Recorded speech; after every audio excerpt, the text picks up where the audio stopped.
Jesús y segundo, hacer su obra. Ese es el título del mensaje en esta mañana. Primero, estar con Jesús y segundo, hacer su obra. No es al revés. Ese es el orden que establece Dios en su palabra, que primero hay que estar con Jesús y luego hacer su obra. No es hacer su obra sin haber estado con Jesús, no. Obligatoriamente primero hay que estar con Jesús para luego poder hacer su obra. Esto está en el Evangelio según San Marcos capítulo 3, versículo 13 hasta el 14. San Marcos, abra su Biblia por favor. San Marcos capítulo 3, versículos 13 al 14. Dice la palabra de Dios allí lo siguiente. Dice, después subió al monte y llamó así a los que él quiso, y vinieron a él, y estableció a 12 para que estuviesen con él y para enviarlos, ¿a qué dice? A predicar. O sea que primero para que estuviesen con él. Por eso he puesto ahí el título del mensaje, primero estar con Jesús. Y segundo, hacer su obra. Este es el orden que Dios ha establecido. A veces la gente invierte en el orden de Dios y quieren pues hacer la obra del Señor sin haber estado con Jesús. Los discípulos estuvieron con Jesús alrededor de 3 años y algo. Estuvieron caminando, andando, predicando con Él, comiendo con Él, viendo las enseñanzas, viendo los milagros que Él hacía. Estuvieron con Jesús. Estar con Jesús 3 años es la mayor universidad que existe del mundo entero, ¿verdad? Porque imagínense, estar con el Señor, Jesucristo es Dios, y los discípulos tuvieron ese tremendo privilegio de estar con Jesús 3 años largos, viéndole, oyéndole, preguntándole, aclarando las dudas, viendo todas sus enseñanzas y sus milagros, y bueno, después, cuando el Señor ascendió a los cielos, entonces ellos pudieron hacer su obra. Por eso digo, primero estar con Jesús, segundo hacer su obra. Estar con el Señor es lo primero de todo, hermanos. No se conoce a una persona de un día para otro. ¿Quién puede conocer a una persona a fondo de un día para otro? Nadie, ¿verdad? Hay que estar un largo tiempo con la persona para conocerla bien. Por eso los discípulos tenían que estar con Jesús 3 años largos para conocerlo bien. Mi mujer con frecuencia dice, yo te conozco bien, Santiago. Y yo también le puedo decir a ella, claro, yo también te conozco bien, porque no en vano llevamos ya 45 años de casados. Pero el Señor llamó a sus discípulos para que estuviesen con Él primero y después para enviarlos a hacer las cosas. Pero el primer objetivo de Jesucristo con sus 12 era estar con ellos para establecer una relación estrecha, para que sus 12 apóstoles o discípulos le conocieran a Él. No tanto para que Jesucristo conociera a los apóstoles, porque Él es Dios y sabe de la patita que cojea cada uno, y Él no tenía nada que aprender de los discípulos, pero los discípulos sí tenían mucho que aprender de Él. Por eso el Señor estuvo con ellos más de 3 años ahí, enseñándolos, instruyéndolos, conviviendo con ellos, corrigiéndoles sus errores, corrigiéndoles sus defectos, para luego poderlos enviar a predicar. Así que estar con Jesús, número 1, esa es la prioridad número 1, estar con Jesús para luego, después de haber estado con Jesús durante un largo tiempo, poder salir a predicar la palabra de Dios, poder hacer la obra del Señor. La gente le da poca importancia al estar con el Señor. Le dan más importancia al hacer cosas para Dios. Repito, a la gente, muchas personas le dan más importancia al hacer cosas para el Señor que al estar con el Señor. Yo sé que es gratificante hacer cosas para Dios y usted se siente útil cuando usted toca un instrumento, cuando usted hace de ujier, cuando usted da una enseñanza en la escuela dominical, cuando usted evangeliza. Todo eso es gratificante, es hacer cosas para el Señor. Uno se siente feliz, se siente contento. Y muchas veces la gente le da una palmadita en la espalda diciéndole que bien lo hiciste, ¿verdad? Y entonces nosotros nos quedamos contentos, satisfechos, nos sentimos realizados. Cuando usted predica o enseña en la escuela dominical, en definitiva, cuando usted hace algo constructivo, usted se siente útil, se siente gratificado por Dios y la gente en algunos casos, como digo, le dan una palmadita en la espalda, no en todos, pero en algunos casos sí. Algunas veces usted hace algo bueno y no recibe reconocimiento, porque eso también sucede, ¿verdad? Que usted hace cosas buenas y evangeliza, enseña en la escuela dominical, predica, canta, hace tantas cosas y la gente, pues en lugar de darle una palmadita en la espalda, pues a veces lo que hacen es criticarle. Pero bueno, hay que seguir adelante en todo momento, cuando nos critican, cuando no nos critican, cuando nos reconocen, cuando no nos reconocen, porque nosotros no trabajamos para los hombres, nosotros trabajamos ¿para quién? Para el Señor, ¿verdad? Entonces, si nos reconocen, bien, si no nos reconocen, estamos satisfechos con que nos haya reconocido nuestro Señor Jesucristo, ¿no es cierto? La tendencia natural de nosotros los humanos está siempre inclinada a hacer cosas. Quiero hacer esto, quiero hacer aquello. Pero no está inclinada al estar con el Señor Jesucristo. Estar con el Señor Jesucristo a través de la oración, a través de la meditación, a través del estudio de la palabra. Nos parece que estar con Jesús en la oración es una pérdida de tiempo y preferimos hacer cosas sin haber estado primero con Jesús. Pero el orden es estar con Jesús. Recuerden lo que dice Marcos 3, dice en el verso 14, y estableció a 12 para que estuviesen con él. Para que estuviesen con él, número 1. No dice para hacer cosas y para que estuviesen con él, no.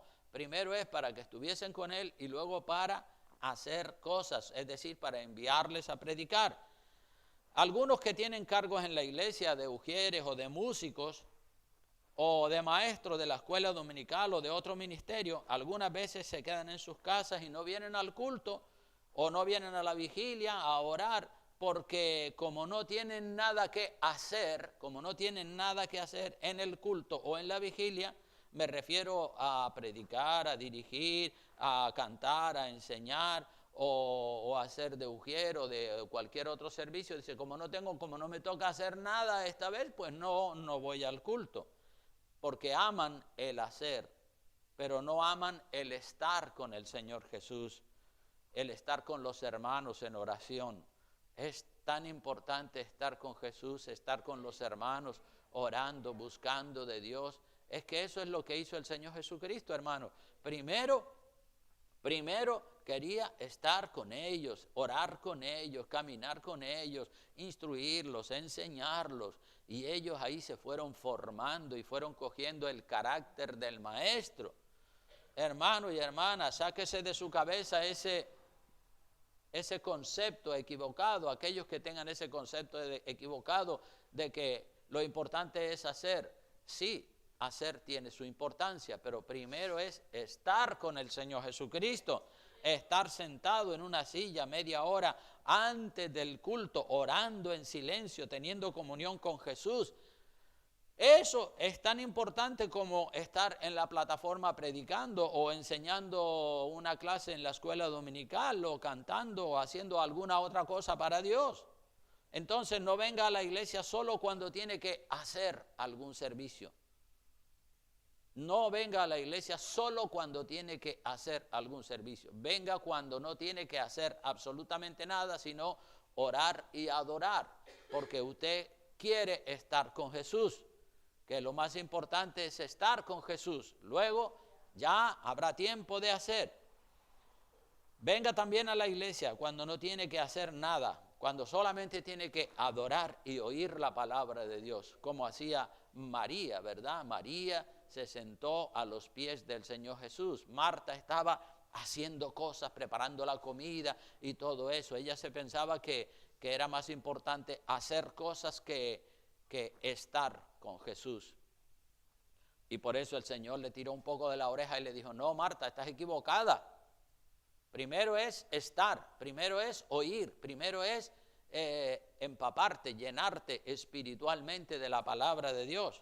Por eso venga a la iglesia a estar con Jesús, a estar con los hermanos, a estar en oración, a estar en adoración, a estar conociendo más y más de Jesús a través de la lectura de la palabra de Dios y del oír de la palabra de Dios, y también estar con los hermanos, es estar con Jesús y estar con los hermanos. Los apóstoles no solo estaban con Jesús, sino que estaban entre ellos también juntos. Así que dele más importancia al estar que al hacer.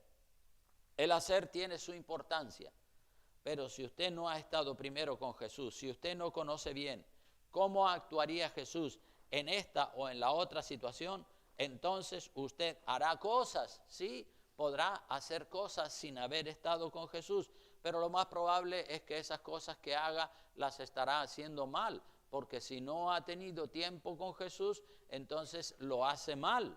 Su primera necesidad es estar con Jesús en la iglesia, en oración. Señor, te amo, soy tuyo, ¿verdad? Ese primer amor. Nosotros tenemos que estar más tiempo con Jesús, con los hermanos en la fe, orando en la iglesia, conociendo situaciones, conociendo necesidades, para después hacer un buen trabajo para la gloria de Dios. Así que hay un tiempo para estar y un tiempo para hacer cosas para el Señor. ¿Cuánto tiempo debo estar con Jesús para no quedarme corto o para no pasarme de la raya? Pues obviamente un tiempo prudencial. No vamos a decir que tiene que estar 24 horas con Jesús y al otro día otras 24 horas con Jesús y siempre con Jesús. Es decir, estar con Jesús significa pues tener una relación fluida, una relación estrecha con Él, y luego pues hay que hacer cosas también. Cada día usted debe estar un tiempo con Dios, con la iglesia, con los hermanos y estar ahí, digamos, unido en oración, en el mismo espíritu. Vamos a ver un pasaje de la Biblia en el libro de Hechos de los Apóstoles, capítulo 2, versículos 46 y 47. Estoy un poco afectado de la garganta hoy porque he cogido un poco de gripe. Entonces vamos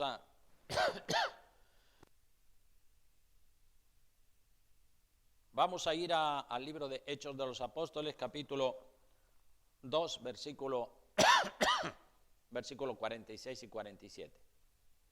Amén. ¿Lo encontraron? Bueno, dice así la palabra de Dios. Hechos 2, 46 y 47. Dice así: perseverando unánimes cada día en el templo y partiendo el pan en las casas, comían juntos con alegría y sencillez de corazón, alabando a Dios y teniendo favor con todo el pueblo, y el Señor añadía cada día a la iglesia los que habían de ser salvos. O sea, perseverando unánimes cada día en el templo, cada día en el templo, no 3 veces por semana, no una vez por semana, no una vez o 2 veces al mes. Cada día, dice la palabra, perseverando unánimes cada día en el templo. Así comenzó la iglesia en sus orígenes, ¿verdad? Se tomaron las cosas de Dios tan en serio que no podían esperar 3 días para congregarse. Ellos lo hacían cada día tenían reuniones para orar, para hablar de Dios, para compartir entre ellos, para estar entre ellos, para hacerse compañía los unos a los otros, para contarse sus situaciones, sus problemas. No creo que sea mucho pedirle a la gente de la iglesia que vengan a la iglesia el martes, que vengan el domingo a uno de los 3 cultos que tenemos y que vengan un rato a orar los viernes por la mañana o por la tarde a la hora que le convenga, ¿verdad? Es importante estar con Jesús, es importante estar en la iglesia, en la casa del Señor. La gente cuando recién se convierten y están en el primer amor, No se pierden ningún culto, ningún tiempo de oración. Están en todo, pero a medida que el tiempo va transcurriendo, muchas personas se van desinflando paulatinamente, progresivamente, y cuando pasan unos años ya el cristianismo se ha vuelto una especie de rutina y cada vez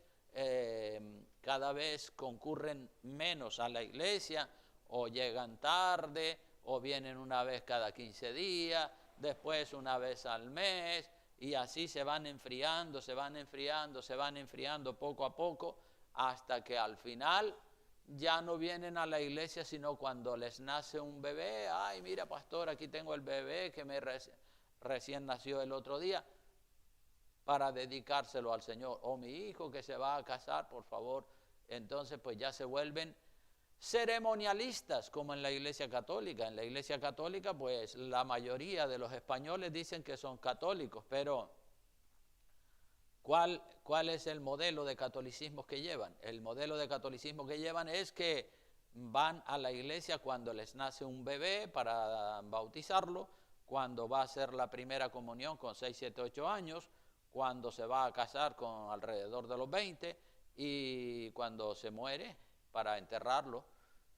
Esas son las veces que la gente, los cristianos o supuestos cristianos, si es que se le puede llamar cristianos a los católicos, porque son ceremonialistas, ritualistas, y solo van cuando hay esas necesidades a la iglesia. Por eso tenemos que estar más tiempo con Jesús en la iglesia. No se vaya desvinculando poco a poco. Vuélvase, como dice la Biblia, al primer amor. Apocalipsis capítulo 2, versículos 1 al 4. Veamos lo que dice ese pasaje de la Escritura. Apocalipsis capítulo 2, versículos 1 al 4.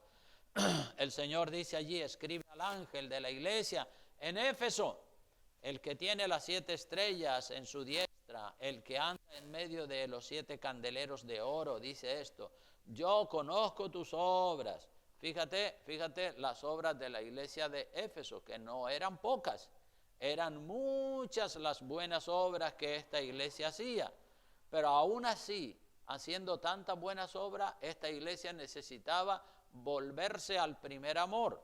Dice: yo conozco tus obras, verso 2, y tu arduo trabajo, o sea que trabajaban arduamente, y paciencia, y que no puedes soportar a los malos, y has probado a los que se dicen ser apóstoles y no lo son, y los has hallado mentirosos. O sea que era una iglesia que iba en serio con Dios, y además había sufrido, como dice el verso 3, y has sufrido, y has tenido paciencia, y has trabajado. Otra vez se repite este concepto del trabajo, de hacer cosas.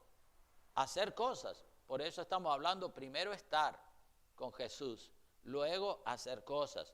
Dice: y has trabajado arduamente por amor de mi nombre, y no has desmayado. O sea que era una iglesia que trabajaba, que perseveraba, que hacía muchas cosas, obra social, con los pobres, con los necesitados, con las viudas, con los huérfanos, y estaban pues muy activos. Era una iglesia muy dinámica, era una iglesia muy activa que hacía muchas cosas para la gloria del Señor. Pero mira la reprimenda que el Señor le da a la iglesia en el versículo 4. Dice: pero tengo contra ti. ¿Qué es lo que tenía el Señor contra esta iglesia? Has dejado tu primer amor. Uy, ¿cómo? Pero si acaso no está trabajando y está visitando a los enfermos y está ayudando a los pobres, a los necesitados por amor a Dios, y ahora el Señor le dice: ya has dejado tu primer amor. Claro, el primer amor es estar con Jesús. Es decir, cuando un chico y una chica se enamoran, ellos quieren estar juntos, ¿verdad?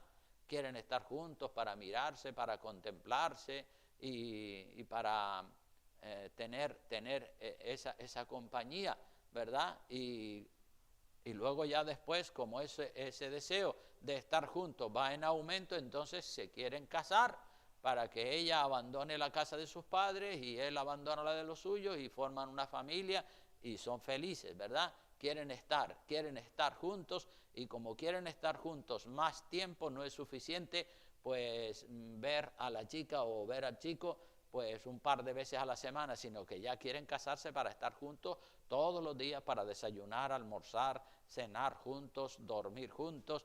Eso es esa atracción, eso es el primer amor. Entonces, cuando el Señor le dice a la iglesia de Éfeso que tiene contra ellos que han dejado su primer amor, es eso, el primer amor es el deseo de estar con Jesús. Quiero estar con Jesús, quiero orar con el Señor, quiero estar con mis hermanos en la iglesia. Y entonces cuando estás con Jesús, te llena de la presencia del Espíritu Santo, y una vez que estés lleno de la presencia del Espíritu Santo, entonces ya podrás hacer cosas, y las cosas que hagas las vas a hacer bien, porque está lleno del poder del Espíritu Santo. Entonces, ponga aceite en su lámpara. Si usted ministra música, ministra enseñanza, consejo, si usted tiene algún cargo en la iglesia, esté más tiempo con Jesús en oración. Y aunque no lo tenga también, debe estar más tiempo con Jesús en oración. En la oración, en su casa, como algunos dicen, no, es que yo oro al Señor en mi casa. Vale, está bien que ore al Señor en su casa, pero en la oración de su casa solo tendrá comunión con Dios. Pero cuando viene a la iglesia, aparte de tener comunión con Dios, podrá tener también comunión con los hermanos y con las hermanas, lo cual es una bendición. A mí me gusta mucho venir unas cuantas horas antes del culto del martes, estar aquí un par de horas antes del culto para preparar el culto, para orar y para tener un rato con el Señor. Antes del culto del domingo también estamos un par de horas antes orando, buscando la presencia del Señor y organizándolo todo para ofrecerle al Señor una adoración pura y excelente. Vamos a leer un poco algunos versos del Salmo 84, Salmo 84, versículo 1 y 2.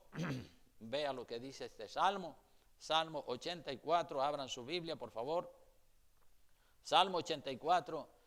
Vamos a leer todos juntos estos dos versículos, el 1 y el 2, y luego leemos el versículo 10. Dice así. Vamos todos juntos, dice, cuán amables son tus moradas, oh Jehová de los ejércitos. Anhela mi alma y aún ardientemente desea los atrios de Jehová. Mi corazón y mi carne cantan al Dios vivo. Vamos a repetirlo otra vez. Cuán amables, oh Jehová de los ejércitos. Anhela mi alma y aún ardientemente desea los atrios de Jehová. Mi corazón y mi carne cantan al Dios vivo. Y el verso 10 de ese mismo salmo que dice, todo junto, porque mejor es un día en tus atrios que 1000 fuera de ellos.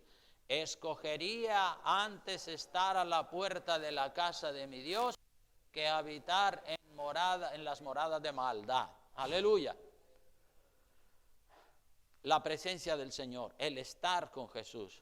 ¿Cuál es el anhelo de su corazón? ¿Anhela usted venir a la iglesia? ¿Viene a la iglesia por rutina? ¿Viene a la iglesia porque tiene que hacer de ujier o tiene que cantar?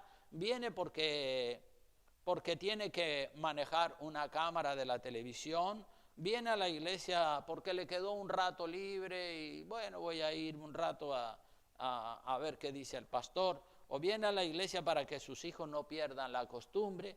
Sí, bueno, vamos allí para que no se pierda la buena costumbre. Hay miles de razones equivocadas por las que la gente viene a la iglesia.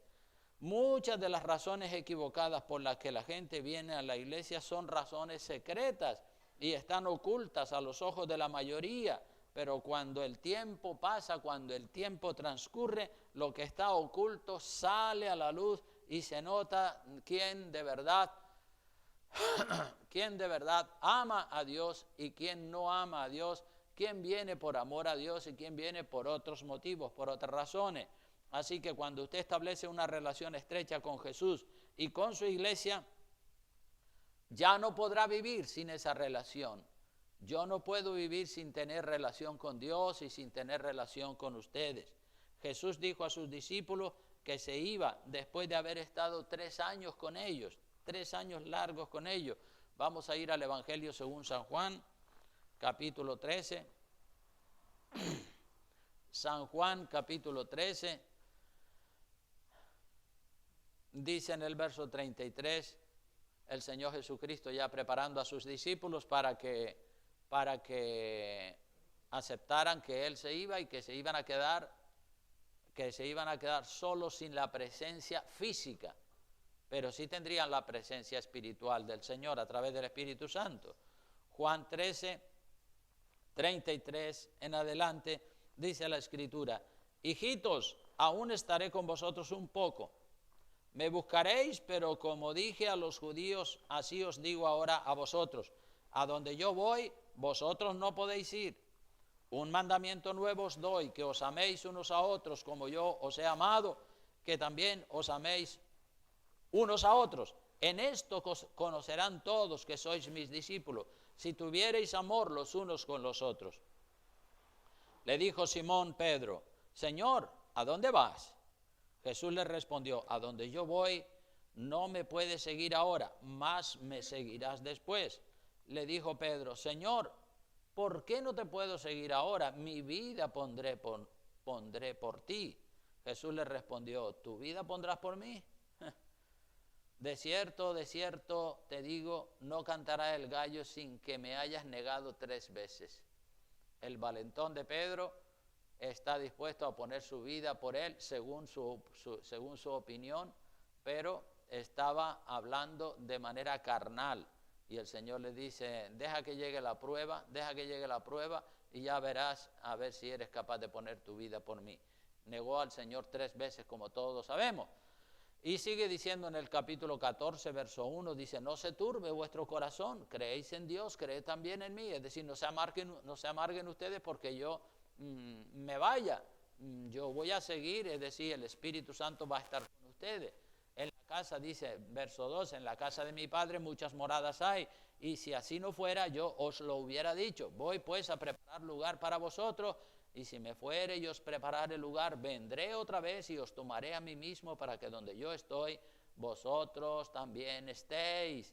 O sea que el Señor dice: me voy, pero voy a preparar un lugar para ustedes, luego voy a volver a tomarlos, a recogerlos a ustedes para llevarlos a la casa del Padre. Jesús estuvo con su presencia espiritual cerca de sus discípulos por 3 años largos, como he dicho, todos los días, y después le dijo que Él estaría con ellos hasta el fin del mundo a través de su Espíritu Santo, ya no en una presencia física como la que había, en la que había estado hasta ese momento.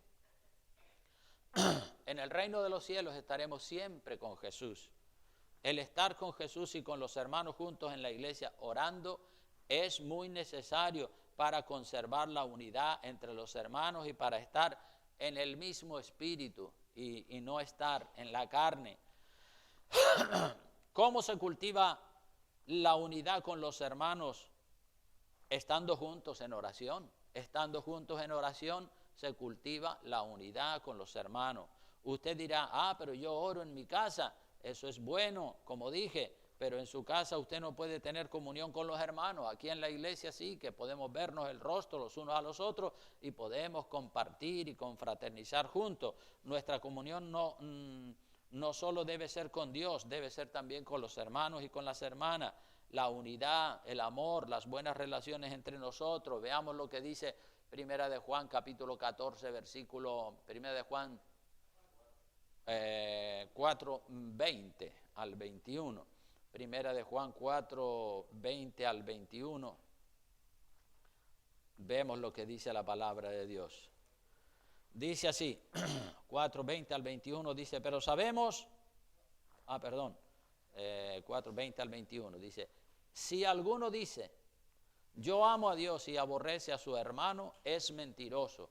Pues el que no ama a su hermano a quien ha visto, ¿cómo puede amar a Dios a quien no ha visto? Y nosotros tenemos este mandamiento de Él: el que ama a Dios, ame también a su hermano. Es decir, ame la comunión con los hermanos, el estar juntos, el relacionarnos, porque a veces pues algunos se desvinculan y se aíslan. Entonces, claro, dice la palabra de Dios que el que quiere amigos ha de mostrarse amigo. Es decir, hemos visto muchas personas que sí, que vienen al culto, pero en cuanto el culto termina, ¡pum!, salen pitando, salen disparados, no quieren relacionarse con los hermanos, sino están huidizos, escurridizos, no quieren establecer una relación. Hay que establecer relaciones y tenemos que relacionarnos y tenemos que ser amigos los unos de los otros y tenemos que tener una amistad estrecha y preguntarnos cómo te va la vida, cómo estás bien, estás mal. Eso es importante, hermano. No solamente venir al culto y ¡pum!, adiós, muy buena, me voy y ni siquiera saludo a los hermanos. Tengo que acostumbrarme a romper ese espíritu escurridizo, ese espíritu aislado. No, tengo que relacionarme. Hola, hermano, Dios te bendiga, ¿cómo estás? Y estar un rato después que termina el culto para relacionarnos y para conocernos y para invitarnos a tomar un cafecito por ahí de cuando en cuando. O sea, que acepte a su hermano y a su hermana, aunque sea diferente y tenga otra forma de ser y de pensar, aunque tenga otros gustos musicales, aunque tenga otro estilo. Acepte también al pastor, a los líderes de la iglesia, aunque sean diferentes, aunque usted a lo mejor no tenga una amistad estrecha con ellos, pero acéptelos, por favor. Dijo alguien que cuando Dios nos creó, cuando Dios nos creó a cada uno de nosotros, rompió el molde para no repetir otro igual. Cada persona es singular, es diferente a los demás. No somos como las latas de Coca-Cola que salen idénticas la una de la otra, todas de la misma fábrica.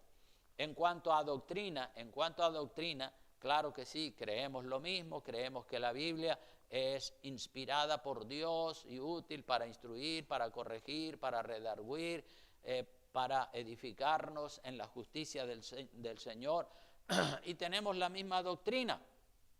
Pero también, aparte de tener la misma doctrina, puede ser que hayan diferencias en otros aspectos. Por ejemplo, al ser una congregación multinacional que tiene diferentes nacionalidades representadas en la iglesia, pues puede haber diferencias culturales, pueden haber diferencias de carácter. Una persona tiene un carácter más amable, otra lo tiene un poco más introvertido.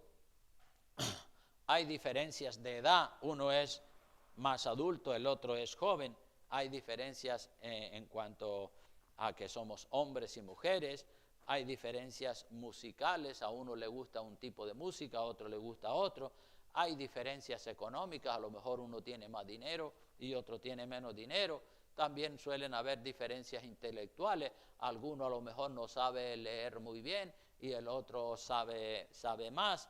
Hay diferencias culinarias en cuanto a gustos de comida, hay diferencias lingüísticas y puede haber montones de diferencias. Claro que la doctrina es la misma, pero las diferencias en estos aspectos pueden servir de distanciamiento. Entonces tenemos que superar todas esas diferencias con la ayuda del Señor. Así que partiendo de esa realidad de que todos somos diferentes, vamos a ir buscando la unidad, vamos a ir adaptándonos a la realidad del momento presente, a la realidad del lugar donde vivimos, a la realidad de la iglesia, a la realidad de la palabra de Dios. El problema de muchos es que dicen, no, es que yo soy así y así voy a seguir siendo. No quieren cambiar nada. Jesucristo cambió, hermanos, Jesucristo cambió su gloria y dejó su magnificencia y su poder y se hizo hombre. Y estando en la condición de hombre, fue a la cruz, fue un siervo. Y usted a lo mejor no está dispuesto a cambiar nada, no está dispuesto a cambiar nada de su vida en pro de la unidad, en pro de las mejoras de la iglesia. Usted no quiere cambiar ninguno de sus conceptos, ninguna de sus ideas, ninguno de sus hábitos. Claro que sí, lo puede hacer. sus conceptos y sus ideas son inmutables. Cuando hay personas que tienen conceptos, ideas, que no los cambian, eso, oiga, eso no está bien. Tenemos que estar dispuestos a cambiar, dispuestos a mejorar. No, el único que es inmutable, que no cambia, es Dios. Dios no tiene que cambiar porque Él es perfecto, fue perfecto, es perfecto y seguirá siendo perfecto siempre. Pero nosotros, como no tenemos ese nivel de perfección que tiene Dios, no podemos ser inmutables. Tenemos que estar dispuestos a cambiar, estar dispuestos a mejorar para implementar mejoras en nuestro cristianismo. Amén. Bueno, pues hasta aquí este mensaje de la palabra. Lo siento que tenga un poco de tos en este día porque tengo un poco de gripe, pero vamos ahora.